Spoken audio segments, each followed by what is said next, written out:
Number one is frequency and consistency, which I know you've heard plenty of times, but let me talk a little more about this. We're trying to establish a new normal. Obviously, it's a lot easier said than done. That's why a lot of people will dabble in diets and do quick fixes as opposed to actually adapting and achieving a new lifestyle change. What does your normal currently look like right now? How often do you eat out? How often do you move your body? What kind of job do you work? Are you very active in your hobbies? Do you go out a lot? Do you stay in a lot? Now, before you take what I say, run with it and go off and try and change your whole life right now in the next 5 minutes, please don't. That is not what I'm trying to get you to do. That is not what I want you to do. That is not what I want you to think you have to do. The point is for us to build up better habits faster. I know that whenever I try to do a diet or I try to start a new fitness plan or try and adopt any kind of new anything, the main reason I'm falling off is because I'm not seeing results fast enough. I'm not feeling a change fast enough. Things aren't feeling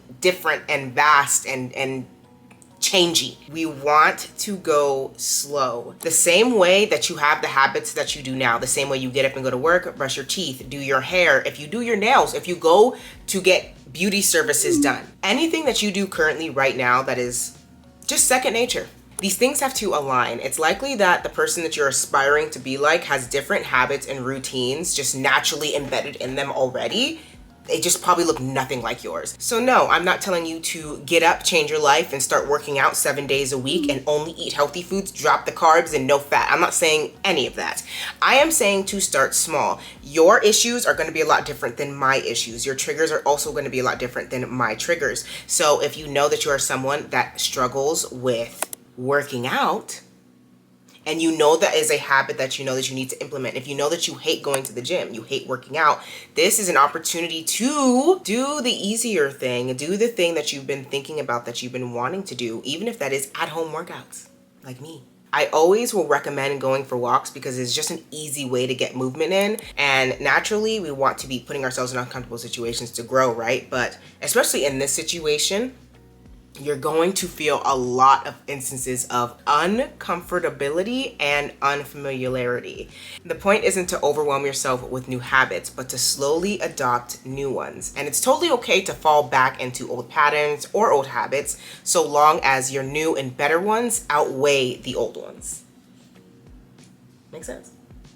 Which leads me to number 2, which is mindset. At this point, I know you know that you're not just doing a diet. You're trying to achieve a lifestyle change. Something that we've already talked about, and the easiest way I think to do this is to romanticize the thing. It's very hard to stay hard up on something that you don't even actually care that much about. You're not excited to be on a diet. Like, who's excited about that? You're excited to get to the result of the diet, not to be on it. So the point is, let go of the Monday, let go of the Sunday, let go of the beginning of the month, let go of, oh, this is the January 1st. Let it all go. You can start right now. You can start today. You just start making choices. The same way you just keep making the choices to go through the drive-through or to keep eating the wrong foods that you know in the back of your head, this isn't really attributing to the goal that I'm trying to achieve, but you just keep doing it because it's so normal and comfortable to do. I understand wanting to start fresh and wanting to start at the beginning of something so that it feels like you're on track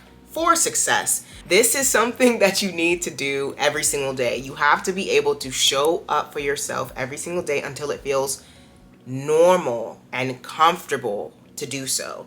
I want to say that even the people that already kind of have it figured out or that have already implemented fitness and healthy eating and stuff into their lives already, they are struggling with some other aspect of life. There's always going to be something that we're fixated on. So the whole point is to not let your whole mind be consumed with weight loss.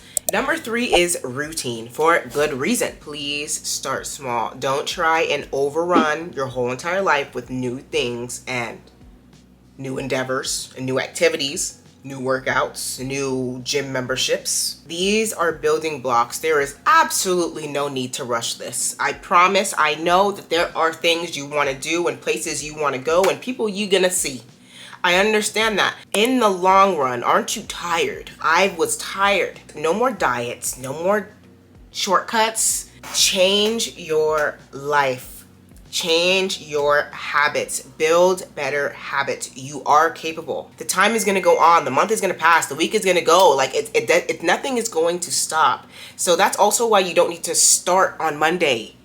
Just start right now. Number 4 is self-discipline. Resolve. There are a lot of things in this life we have no control over. But what we put on our mouth, we absolutely have full control over. So this is the time we're going to take control of the things that we put inside of our body. I have truly learned now that if I go on a trip and I don't eat that delicious, savory thing that is in front of me that I feel like I'm gonna miss out on because this is a once-in-a-lifetime opportunity because I'm in a whole different state or because I paid money to be in this place, I'm not missing out on anything. Food is reoccurring. It will always come to us because we need it to live. So no matter what, I'm going to be able to dabble in savory, fun foods, in the sweet, in the fat, in the carb stuff. Like, it is going to happen. It just shouldn't happen more often than I am taking care of my actual health and nourishing my body.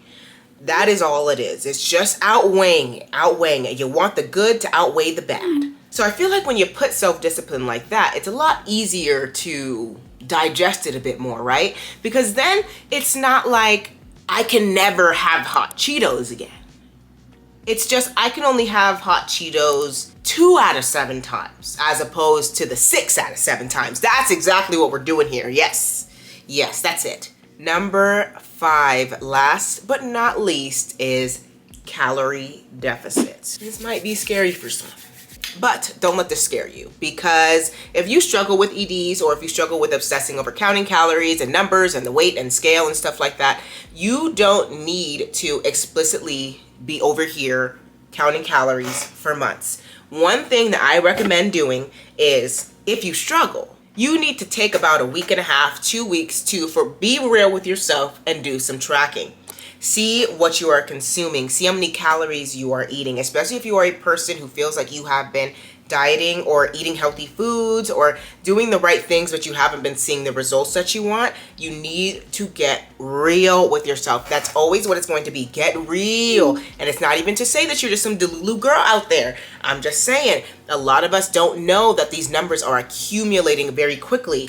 And there's a lot of hidden things that you don't see are happening. And you're just consuming it and you're not tracking it. So it is very helpful to take that 1 week, 1.5, 2 weeks to just see what you're really eating, what you're really consuming. But when you're eating whole foods and foods that usually just like nourish your body for real, you could do a lot of volume eating with these foods, and you can eat a lot of them usually without feeling very guilty. Those are the foods that, are usually a lot less in calories. Obviously, this is not a blanket rule. This immediately ties back to your normal. Are you using oils and butters to cook?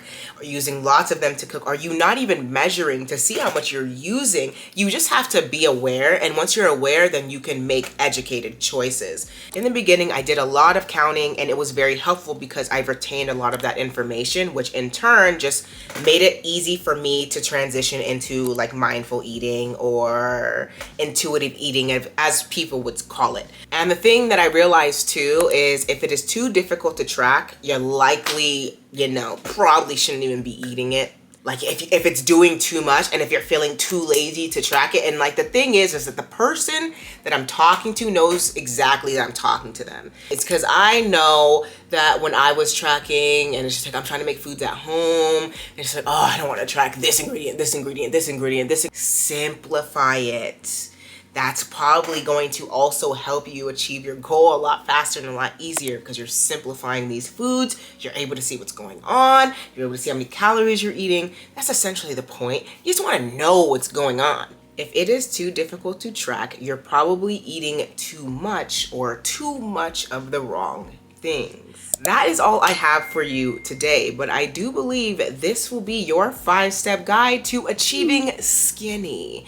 Make sure you leave all of your tips and tricks below. Maybe some things that you have felt have really helped you along the way. We all know that this is super layered and a lot of aspects go into this. Make sure you like this video so it spreads to others, and I will see you in our next one. Bye.